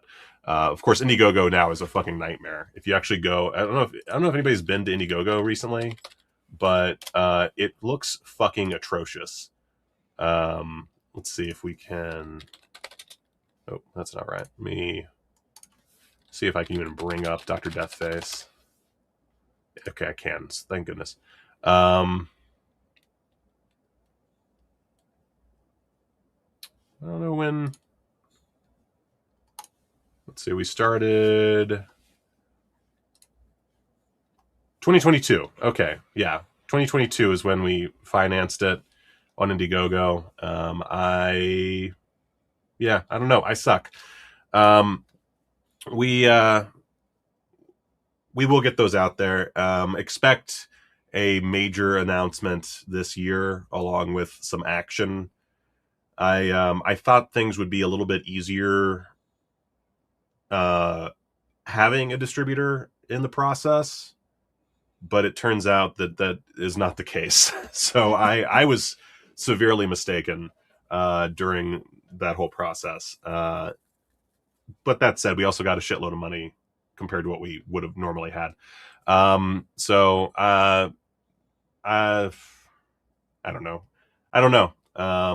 But it'll happen sooner rather than later. I'm not going to give any dates because that is my Achilles heel, is giving dates for things, because inevitably it's not how it works out.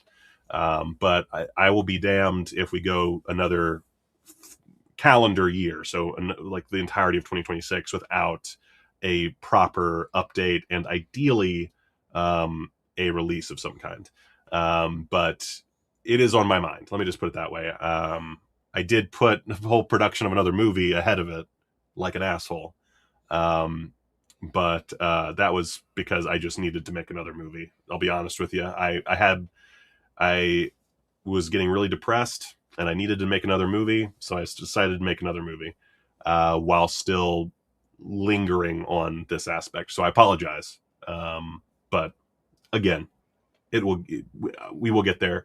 And this year we will get to a significant milestone in that regard. I do not plan on 2027 to be very similar to these past couple years. And I have been, by the way, I have been going back and taking care of Indiegogo related issues. I still hadn't sent out my head VHS tapes and Blu-rays. So I just did that a few months ago. There will not be the same period of time between the Indiegogo and the sending out of things as the head and as with the head. I'm just rambling now. So yeah, the update is it's happening, just not right now. So yeah, last two things. Let me actually queue up the two things that I forgot to queue up first. Doop doop doop doop doop doop. Okay.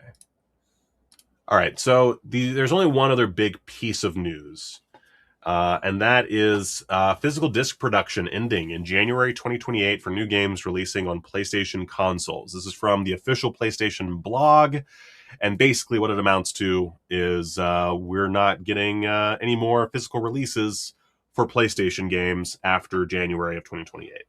They are going fully digital. And this, I don't know, this is one of those things that is maybe a little overblown. A lot of folks have been saying, especially publications have been saying like this could be the death of physical media. And the thing is, physical media sales have gone up. At least this year they've gone up. And I don't see physical media going away anytime remotely soon. I do understand. I disagree with the getting rid of physical disc production for PlayStation. I think that that's a short-sighted move. But at the same time, I understand it because most people download their games. And even when you do buy a physical disc, it's really just a proof of purchase. It's not really the game per se. You still have to download a bunch of shit to play like any game these days. Yeah. As far as I know, I'm not a big video game guy. But that seems to be the case. So this is one of those things where it could affect us in the physical media game. But I don't know. I'm not too worried about it, but I felt it necessary to bring up because a lot of people have been talking about this. A lot of people have been going anti-Sony because of it. And I get that. It's a real bullshit move on their part. The fact that they started like doing discless consoles by itself was pretty shameful in my eyes because, I mean, that's where your 4K discs get put to play. Mm-hmm. But I get it to some degree. We are in a streaming age. We are in an age of digital content, and that includes video games. And I mean, financially, it probably makes a lot of sense to get rid of the physical discs. That's all I got, really. I don't have anything else. What do you think? Yeah, I don't have an opinion on this until it takes place. I don't see it being the end of physical media, though. Next up, finally, we have our Letterboxd time. And I don't have a lot going on for Letterboxd this particular week. Let's see. It's the 8th. So I believe they will... Did we talk about They Will Kill You? I don't know that you saw that. No, Eastern Condors was the last thing you talked about. Okay. So, yeah, I only have 6 movies I watched since the last stream. Because I've been a busy boy. Let's see here. So I watched They Will Kill You. Uh-huh. It was pretty good. I liked it. Yeah. It's zany. I wasn't It's- expecting it to be all over the place there, but Yeah, it is zany. It is all over the place. Has a really wild final fight. Tries a little too hard. it has the unfortunate connection of being released after Ready or Not 2. Yeah, I still haven't seen Ready or Not 2. I really like Ready or Not 2, but Ready or Not 2 is essentially an extension of Part 1. They're the same movie, but but the problem is Ready or Not 2 didn't do well, and then They Will Kill You came up after that, and so I had no shot of being seen by people, really. Then I watched Can't Stop the Music again. I remembered it as like a pretty solid film, but I'm gonna be straight with you guys. This is a classic musical that no one watches, and it drives me a little crazy because it is like it used to be on the bottom 100 on IMDb. Mm-hmm. It was forever like one of those like so bad movies, and watching it, I don't understand why. It's like yes, it is a little late. The Village People, they started in 1977, and by the early 1980s they were pretty much done as far as being like a big cultural moment. And so 1980, what's craziest about the movie is there is this perpetual thing where they talk about the 80s and how like the 80s are going to be like their time. Mm-hmm. And ironically, of course, the 80s were not their time. Village People, maybe famously, I don't know how notable this is, but came out with an album that was vastly different from their other work, was not disco influenced, and it bombed horribly. So they did not they sort of survived the 80s, but they did not in the grand scheme survive the 80s. But it stars the Village People, the actual Village People. Stars Steve Guttenberg. Stars, I can't remember her name, but the Miss Techbacher from Superman. And you see her tits? Lex Luthor's girl? Yeah. You do? You see your breasticles? Yeah, see your breasticles. In this, not in Superman. Can't Stop the Music. And Can't Stop the Music. So the YMCA bit, because of course they have to do YMCA, features dong and titties. Nice. It's wild. Because the rest of the movie is just like super PG, and then it's just suddenly dong and titties. And that's the only instance. It's the only moment where it breaks the mold.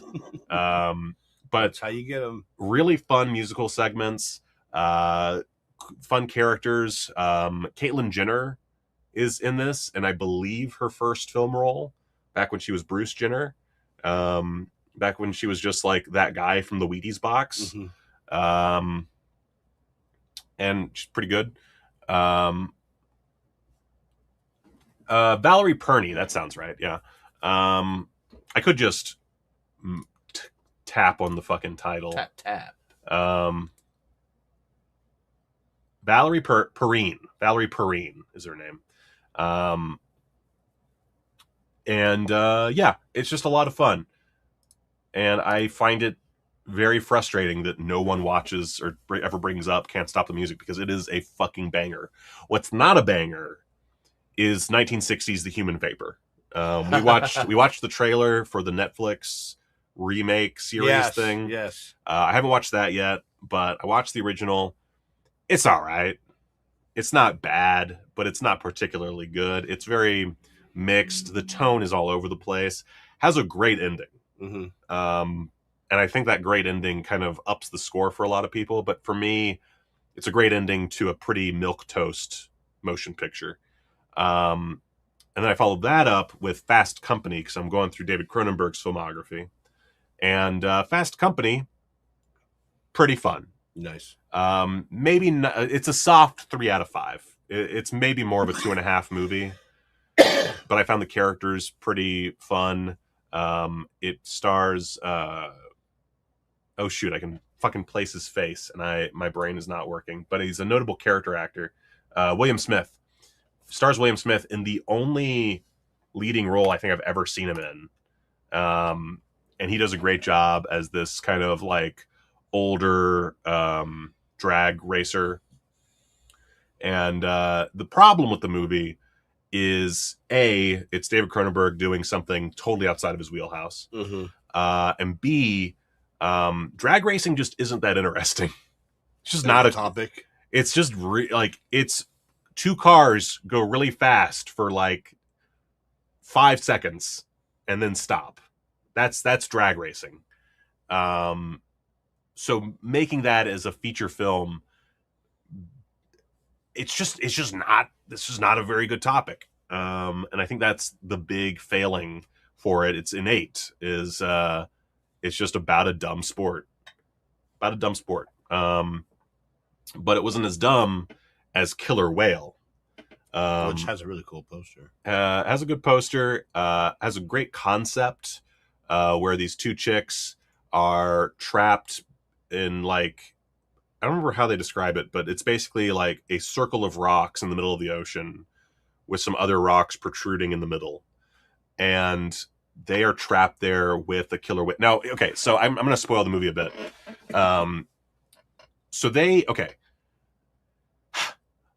These two broads, they go to Thailand in order, I think it's Thailand, in order to visit various places and have a good time. The one main character, played by Virginia, the blonde girl from the Halloween reboot, I can't think of her name, but she's in Fall as well. She had a traumatic event where her boyfriend died in a hilarious fashion, I should add. And so her friend is kind of trying to get her motivated and get her happy and all that shit. So they go to Thailand and they decide to visit the SeaWorld knockoff that has a whale. And they break in with the help of this employee of the park, and they see the whale. And it just so happens that this is at the exact same moment that a janitor is trying to, like, get a cup out of the whale's enclosure, and he falls into the whale's enclosure, and the whale brutally kills him, and she sees this. So she sees the whale murder somebody. Uh-huh. And then they completely forget about it. Never gets brought up again. It's I think they do bring it up at one point, but it's after they have gone out to have fun the next day on the ocean. Okay. And prior to them going out having fun on the ocean, you get this, like, very post-production phone call where, like, a security guard or someone calls up the higher brass at the park and is like, yo, the whale killed somebody again. And the owner's like, fuck it, throw him out to the sea. They just decide to release the whale into the ocean because it's too much of a murderer. Normally, you'd do something else. You'd maybe, like, put the whale down, have it move to a place where it couldn't hurt people, something like that. But no, these guys are just like, nah, we're just going to release it into the ocean. And so by sheer happenstance, the whale winds up trapped in the same place where the girls go to have a good time with this guy. And then he starts killing people, and he kills the guy. And then these two girls spend, like, half the movie trapped on a fucking rock. It's real stupid. Not as bad as I was led to believe. I saw a bunch of half-star reviews. I was not thinking this was going to be a good time, and it wasn't. But it wasn't as bad as people said. As bad as, yeah. Yeah, it was like a mid-tier Sci-Fi Channel original movie from back in the day, where, like, I could appreciate the silly CGI shenanigans. And you like the concept. And I like the concept. It's just, and also, like, there's awful green screen throughout the entire thing. They're not actually in the ocean, which, fair enough. They're in a water tank, and you can tell they're in a water tank. There's also a few just, like, moments where I was like, what the fuck is this? There's two moments where the main girl just, like, is in the water and is not trying to get out of it, and the whale is very much around still, and I was just like, what the fuck is happening? Get the fuck out of the water, you dumb broad. And the way she defeats the whale is really stupid, which obviously she, you know, she's gonna make it out She's alive. gonna have to, yeah. And that's real dumb. So there's qualms. There's plenty of qualms with the movie. But then I followed that up with Rapid Fire. This is a Dwight H. Little movie. He did Halloween 4, amongst others, and stars Brandon Lee. and you've seen this movie. I watched it earlier this year. And you gave it 2 stars. Did not like it. Didn't like it. I think you are full of shit. I think he is great, and I think he would have had a great career. I don't know that this is the right vehicle for him. Oh, I had so much fun. And his talent. I had so much fun. With that being said, I am a fan of, I'm a huge fan of Showdown Little Tokyo. Showdown Little Tokyo is great. I really like that movie. So it's not, it's just this movie I don't particularly like. I don't get it because it's so much. There's so much great action. See, and this was one of the first ones I watched this year, I believe. I watched it fairly recent. Was it this year? Yeah, I think it was like March or April. It was fairly recent, and I've seen so much since then that now I'm kind of vague on the details. But I remember wanting to like it, and I remember that the movie surrounding him I couldn't stand. That's why. But I can't remember what the hell happens in the movie. I don't know why. Like, there's a great I can't remember his name, but the actor who plays the Italian mob boss type guy, so fun. Just chewing scenery. He does get taken out of the movie about an hour in, and kind of replaced as the main bad guy. And the new main bad guy is just all right. I understand why they brought in the other bad guy, because they needed someone who could fight Brandon Lee. Yeah. But the mob boss guy, so good. The guy they had. And has just, again, some great fights. Justin Decloux, I believe, on Letterboxd, had some glowing things to say about it kind of being like an American Hong Kong action picture. And I agree with that. It does have a similar feel. It's not quite as good. It's not quite as, the action isn't quite as kinetic as those films, but it's pretty close.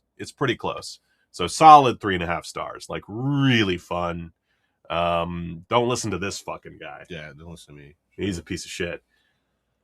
Finally, we come to Will's we get vast. I did 6. I did 8. I did a lot of, for 4th of July, I did a lot of personal and visual, epic journeys. First one being Dead Man Walking. Pretty good. My only takeaway from it is how many times have fucking Tim Robbins and Jack Black worked together?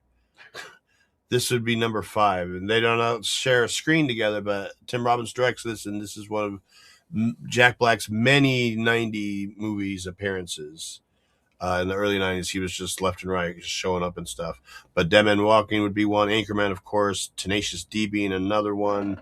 Bob Roberts, Jack Black's first movie. Huh. And there's a big one here that I'm missing. Anyways, that makes 5. I did follow that up with Brokeback Mountain. Never seen it. So why do you hate The Gaze? I don't. What did I give it? You give it 3 stars. I don't give any movies 5 stars. That seems like a 4-star movie, though. That's a glowing. I almost give it 3.5. To be honest with you, you know what it was that I really liked about this movie, and I don't hate The Gaze at all. But with that being said, the female cast on this thing, the supporting cast on this thing, Michelle Williams, Anne Hathaway, Michelle Williams, Anna Faris, Linda Cardinelli, and Kate Mara. Boom, boom, boom, boom, boom. And leave it to a movie about 2 gay guys to have a fantastic supporting female cast, I guess. But yeah, my other takeaway from it is beautiful fucking looking movie. I meant to look up the DP after this, but Ang Lee's movies generally are. A lot of sky replacement in Brokeback Mountain, what I recall. Okay. Then I follow that up with my. Why do you hate patriotism? I don't like Emmerich. You don't like Roland Emmerich? Why? Not really. No. There's really, Independence Day is probably the best, but I'm not even. That was a sarcastic why. Roland Emmerich's not very good. Okay. I was like, I don't know how. What do you mean? He directed 2012. Come on. Yeah, I don't know how to explain this. But good cast. I was one. I love Mel Gibson, but City Hall didn't like it. Waste of good actors: Al Pacino, Bridget Fonda, John Cusack. Pope of Greenwich Village. Yeah. Finally saw this. These guys are great. A young Mickey Rourke. Yeah, I think I've seen this, but I don't remember. I don't remember much about it other than Mickey Rourke. Yeah, Mickey Rourke and Eric Roberts they're great in it. Last Samurai. Pretty good. It was all right. It wasn't, again, this one was long, actually. This was hard for me. But I like this guy. Tom Cruise, yeah. Gonna be big one day. Hiroyuki Sanada? Yeah, Hiroyuki Sanada, yeah. Yeah. This guy, and I put it in my review, he can eat a grilled cheese sandwich and make it seem so fucking exciting. I love watching this guy in anything he does. He's like the American Japanese guy. Yeah. Like, he's like... and I think he did... I don't know if he won for Shogun. Yeah. I don't know if he won for that, but he's rave reviews in that show. But yeah, he's great. He's in a Hong Kong picture once again as the Japanese guy that I believe co-starred Cynthia Rothrock and had a child being like practically thrown out of a car, I believe. Or exploded in a car, something like that. I've watched a lot of Hong Kong flicks. It's hard to remember which ones are which, but Hiroyuki Sanada, just phenomenal actor. And yeah, he is him and who's the other guy that we love to cast as the Japanese guy? From Godzilla. Watanabe? Yeah, Ken Watanabe. Who's also in Last Samurai. Yeah, who's also in The Last Samurai, yeah. Those are our Japanese actors. Yeah. Those are the ones that we decided we Who's also great in The Last Samurai, by the way. He's really good in it. Finally saw The Warriors. Jesus, first time. Yeah, I've been trying to see this movie it was like on my top 5 movies I wanted to see for the longest time. Loved it. Absolutely loved it. It's great. I really wanted to see it once I found out David Patrick Kelly was in it, because I'm such a big fan of The Crow. And he's in this, and he's great in this. But yeah, I really, really enjoyed it. I thought it was, and I don't know if that might be my first Walter Hill. Have you seen 48 Hours? Oh, okay. Yeah, I've seen that. This is better than 48 Hours. Wait, what other Walter Hill stuff have you... You have to have seen other Walter Hill stuff. Streets of Fire? Nope. Really? 48 Hours I've seen. Last Man Standing? No. Oh, you got to watch Last Man I'd Standing. like to see that, actually. That movie fucks hard. I haven't watched nearly enough Walter Hill. Millions I haven't seen. I don't think I've seen Red Heat. Trespass I've seen. Okay, all right. Well, no, this is interesting. Trespass I've seen. Johnny Handsome. Supernova I've not seen. Ooh, The Assignment, the trans action movie that he made back in 2016. Anyways. Yeah, Walter Hill, great guy. And then I finished it off with The Great Outdoors, which I'm a big John Candy fan, but I felt like these two had the wrong roles. That being said, I've seen Planes, Trains, and Automobiles and Uncle Buck. Big fans of those John Candy movies, and he's basically playing the same character that Dan Aykroyd plays in Great Outdoors. So it was interesting to see John Candy play the straight man. But for an 80s movie, I genuinely laughed about every 15 minutes, like a really good laugh. So, right. But that was and it was kind of a low key week because last week was so big. Yeah, I'm gonna. Oh God, I don't know when I'm gonna have another good week. Neither of us have been to the theater much recently. No, well, you got Evil Dead Burn again this week, and then next week I got Odyssey plans, so that's gonna be, and then Spider-Man. We're kind of back on track after that. Yeah, it's just been kind of a month out of the loop. I really want. Even though the reviews have been middling at best, I really want to watch Supergirl. Yeah, I want to see Supergirl. I do want to see it. I'm not expecting much from it, so I bet y'all be pleasantly surprised by it. I bet y'all like it. And then I really want to see Jackass, even though I know that the majority of it is old school footage, which kind of bums me out. See, I assumed that the clip show element was pretty evident for going in. Well, they're all over in the trailers. Stuff that's very familiar. And then Toy Story. That's it. That's all I got. Toy Story is all right. It was good. It was a good message, I guess. I think I got lucky sometime, either this week or next week. The new Anya Taylor-Joy show. Oh yeah. Yeah. Oh, speaking of shows, I did watch Widow's Bay. Oh, did you finish it? I finished Widow's Bay. And? Yeah. Pretty good. Yeah.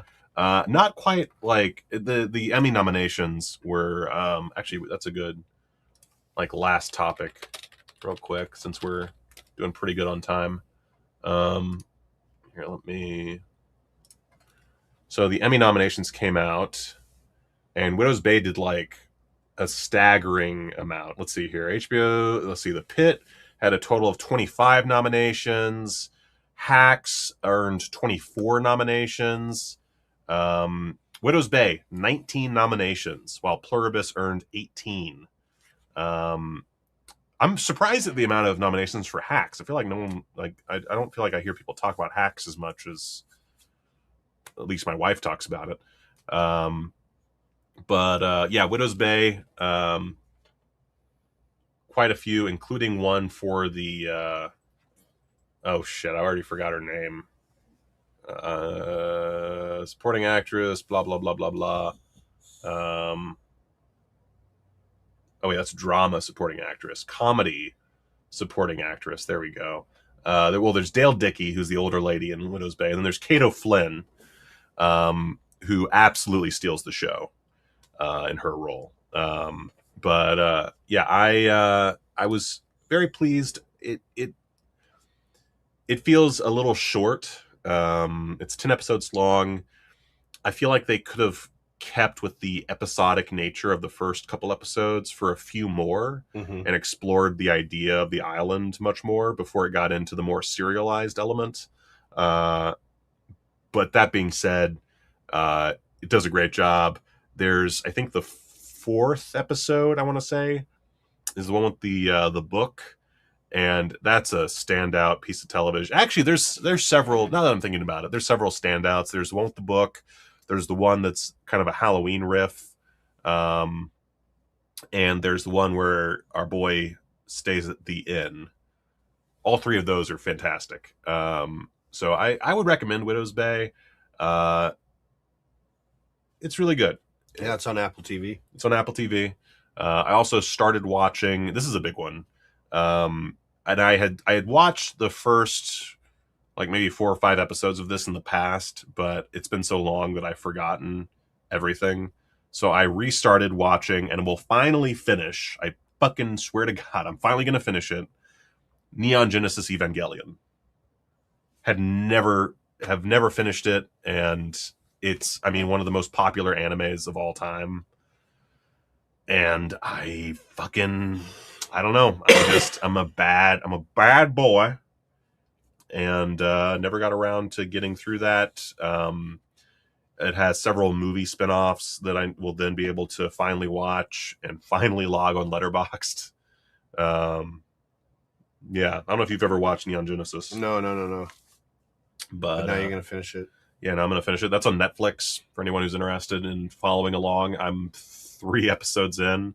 And yeah, it's still a really good giant mech show. My understanding is that it gets real weird, and I'm excited for it to get real weird. But my understanding is also that that's like 14 or 15 episodes in, so I've got a ways to go. Anything you're working on? No. Actually, currently just Amityville. I'm looking forward to filming it next week. Anything you're watching? Any shows? No, I don't know, and I didn't want to get into it, but because it's a local thing. But around the corner, we have a movie theater called Bev. Have you seen their lineup this month? No. They're showing Twin Peaks every Tuesday. Like they're going through the whole show? Yeah, they're going through the first season. Oh. Last Tuesday was the pilot. Oh. And then by the time we get to the third week, they're showing 3 shows a night. Oh. Every Tuesday. I know. And I was like, what a way to see it. Because I've never, that's my number one, I have to finish this before I die show, is Twin Peaks. Yeah. And I always, you've been there when I've started like twice, and then I had to give up on it. I was moving or something. But what a way to see it. And I would have to commit to that.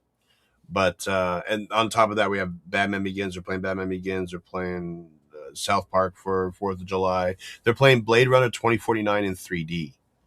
Huh. Yeah. I'll be damned. So, but that was every time I think of shows, I'm like, God, I really want to finish Twin Peaks. I can't think of any show right now that has like my attention more than wanting to finish Twin Peaks. How far have you But gotten? I in need Twin time Peaks? for it. I want to say maybe 6 or 7 episodes. I'm gonna have to start over again. I've seen that pilot, I think 3 or 4 times. Oh my God. Yeah, you're going to have to work on that. Yeah, I don't want to come back to it. Like, I want to just go through it in like 6 months. You should just sit your happy ass in the living room over there and watch Twin Peaks. I don't know. Watch Twin Peaks, motherfucker. Yeah, but I was kind of bummed out because had I had Tuesday nights off, I would have just committed to that for like Yeah, that'd ever. be pretty tight. Yeah, I also, my Tuesday nights are rough. Yeah. Anyway, that's basically our show for the day. Yeah, thank you. Thank you so much for watching. Again, I'll have more updates on Dr. Deathface relatively soon. Not this week. Probably after we finish shooting Amityville Bong, to be honest. But I will get there and get that to everyone that needs it. And yeah. Until then, guys, go watch a fucking movie. Go watch a movie.